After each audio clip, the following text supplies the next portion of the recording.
Payday 3 is a online-only first-person robbing simulator game and the third edition of the Payday series of heist games developed by Overkill, a Strawberry studio. Payday is all about getting in and out of banks with as much money as possible while also avoiding apprehension and failure with yourself and a team of 3. The story for these games is briefly described through mission briefings and goes into quite a bit of depth if you want to know the whole story. But in short, Payday 3 follows the ending of Payday 2, where everyone has left their lives of crime.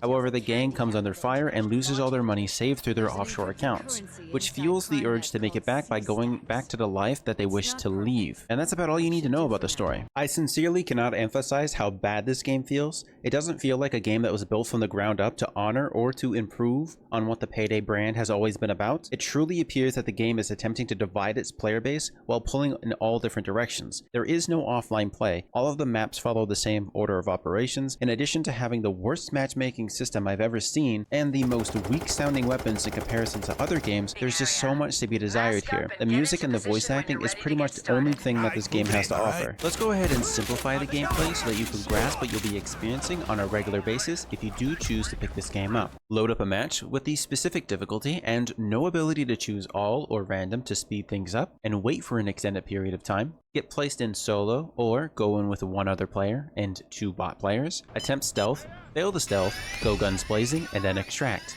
Repeat this process again.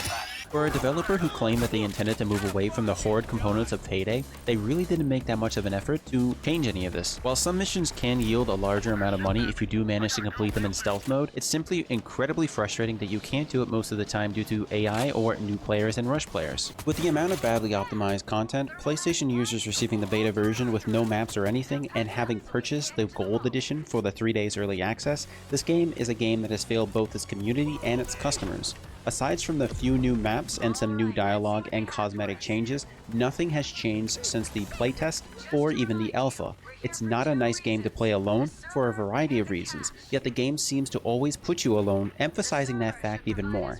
While there aren't many video games that scratch the heist itch, as well as Payday 3, there are a few that do it significantly better, such as Payday 1 and Payday 2, Grand Theft Auto 5, and even Monaco. If you're still interested, make sure you have pals to play with and wait until they improve the matchmaking system and party systems, which should be in a few months from now.